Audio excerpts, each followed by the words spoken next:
The following program is intended for mature audiences.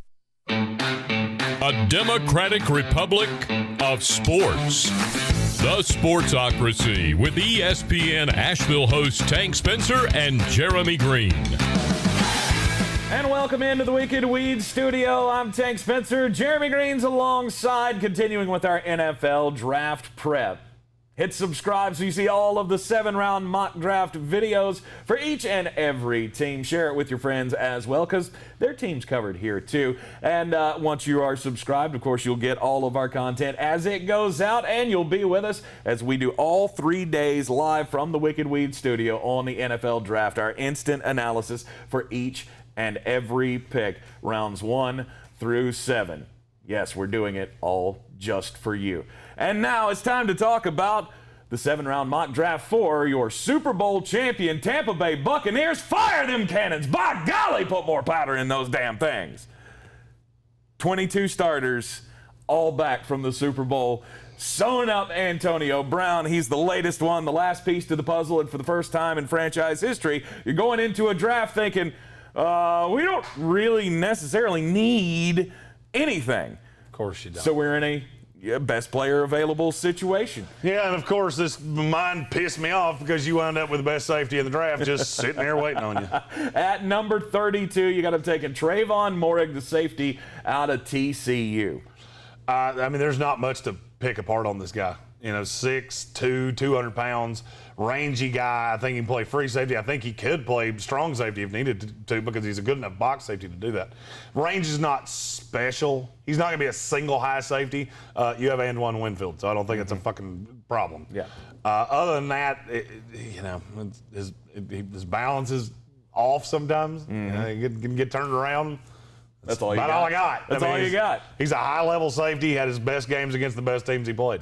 I'm in. I think the first-round pick may end up being a cornerback, but I'll take any help in the secondary that we can get because I think that was the weakest part of our game. I know they all showed up in the playoffs, but you can always use more talent. There was a run on corners right in front of me here, so there wasn't really one that was viable at 32. Yeah. With the 64th overall pick in the second round, here comes quarterback of the future to sit behind Tom Brady for 2 years, Davis Mills, the quarterback out of Stanford. He's got some injury history issues that not a lot of people like, but what would they be getting in Davis Mills? NFL caliber arm. I mean, this kid's got a real arm, real zip on the ball, real accurate. If it wasn't for the injuries, I can't tell you which quarterbacks he would have been ahead of. I think he would have been ahead of Mac Jones. From there, it would be a guess. You know, I mean, the kid's he's only had 491 career dropbacks in his life. You know, over the course of all the years at Stanford, he played 14 games. Super accurate, very highly rated quarterback. I like this kid. If it wasn't for the injuries, he would be much higher. But like Tom Brady, he couldn't outrun me. You don't need to when you have such great weapons to throw to. Correct. In the third round at 95 overall, Robert Rochelle, a cornerback out of Central Arkansas. Real deal speed. I mean, this guy can fly. He's 6'2", 195. If you were building a corner, body-wise, this is what he would look like. Unfortunately, if you were building a bad corner technique-wise, this is what he would look like. The good thing is that there's not a lot of set in his ways techniques. Playing at Central Arkansas, you know, it's not like this was enforced in him so deeply that you'll never get him out of it. I think he's pretty much a blank canvas, and I look at a coordinator like Todd Bowles and go, is there anybody better he could wind up with? No. In the fourth round, Jay Tufel, defensive tackle out of Southern Cal. You already got Ndamukong Suh, you got Vita Vea. Why not get a building block for the future? Because he's got, Ndamukong especially won't be here after this year. Correct. And this is a guy that I think needs a year. A lot of people see him as strictly an inside presence in a 4-3. I think he can play outside in a 3-4. And I think he has the ability to be really good as a pass rusher. This could be, to me, the replacement to Ndamukong Suh. He's a very good pass rusher. The big knock on that I have on Tufel, I watch a lot of tape on him, and he winds up on his ass. And that bothers me. Especially when I look at him at 6'3", 305. You should not be ending up on the ground this often. Not a great anchor in the run game. Needs to, sharpen the sword on the pass rush skills, the actual moves. But I think he can be an impact interior pass rusher in the NFL. When it comes time to make the decision for a wide receiver, I think it may come a little earlier in this draft for Tampa Bay because they will lose Chris Godwin, more than likely to free agency after this year. But I think they get a good one here. Seth Williams, wide receiver out of Auburn. I love the way this kid gets after the ball. Physicality is a thing with him. The problem is it doesn't translate to the catch. Mm-hmm. The problem is he's 6'3", and he plays like he's 6'3" until the ball touches his hands, and then he plays like he's 6 years old. Because he just goes, no! Bats it to the ground. The hands on him are one of the biggest problems. Mm-hmm. He's not crazy fast, but at 6'3", I think he's good enough. Drop rate's just what bothers me. You got a 15% drop rate. That's too damn high. Mm-hmm. You can't drop 15% of catchable balls. That's not NFL level. But I think he has raw talent. Crazy good leaper. I can't remember what the vert was, but I remember it was pretty damn good. Mm-hmm. A guy who won't be asked to do a whole lot when he gets drafted anyway, so time to work on that game. 6th round, 217 overall, Jordan Smith, edge rusher out of UAB. That line that I really like to use of looks like Tarzan, plays like James? Yep. Jordan Smith. 6'7", 255, and he plays like he's 5'11", $185. Speed rusher exclusively. You know who else I said that about a long time ago? Was it Shaq Barrett? That's the one. It worked out pretty well. Mm-hmm. And I see some of that in this guy. Very long and lanky, graded out well, poor level of competition. He's a little rigid, and bully physical offensive linemen just throw him around like a rag doll. This is a guy that you're going to have to scheme as a pass rusher, but I think he can come in and be a situational pass rusher early.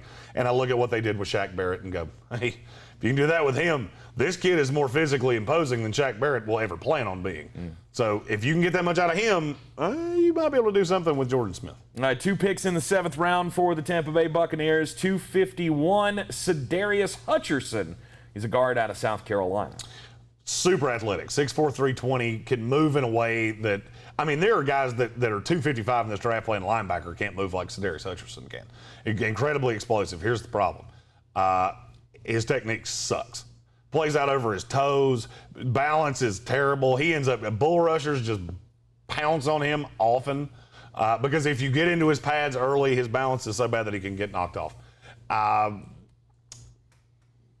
Developmental. Let's put it that way. There are not many linemen in this class that just jump off the page with how explosive they are. This guy's one of them. And when you're the reigning, defending Super Bowl champions, you can afford to take risks like this of a guy that's this is a guy that's a year away from being a year away because he really needs to sharpen the sword on the technique. And then, of course, as the defending Super Bowl champions, the Tampa Bay Buccaneers have the pick of Mr. Irrelevant, 259 at the end of the draft. And this is kind of surprising to me. I know he didn't run well. I think he ran like, a 4.8? He ran 4.9 at his pro day. It was not good, but no. Paris Ford, a safety out of Pittsburgh. Yeah, whatever was happening at the Penn State pro day, it didn't translate to down the street at Pittsburgh. Right. Because he ran slow as death. I literally think they turned off the stopwatches and just started looking at their watches like, shit, that's a lot. I love this kid's tape. I was super high on him. I had a day 2 grade on him. The tape is really good, but you just can't. You can't watch him do things like this. The workout was atrocious. Mm-hmm. He gets stuck in the backfield sometimes, and see, the bad thing is that you see the workout, you see how lacking the top end speed is, and it immediately starts making you question, all right, if you start getting your eyes trapped in the backfield in the NFL, you're burnt. You're killed. That's dude over the top, no doubt. The good thing is with the way this works out with Trevon Moehrig and Antoine Winfield, this is a guy that could be a sub package. He even played some cornerback. He played 114 snaps at corner in 2018. Mm-hmm. So he can do a lot of things. This would be a weapon, very good box safety, decent against the run, pretty good tackler. It's the one draft in Jason Licht's history as the GM of the Tampa Bay Buccaneers that he can take some swings because you don't need anybody to play immediately. Tampa Bay Buccaneers, of course, all of the picks and my insufferable ass, fire them cannons, will be right here with you in the Wicked Weed studio all 3 days of the NFL draft. Every pick from number 1 to 259. Be sure to hit subscribe. You get all of the draft prep videos. Thank you. Mouth words, memory time. I know. Tons of fun. Good Lord. This is only. I remember my first words. This is only the 28th one of these we have done. We still have a few more to go.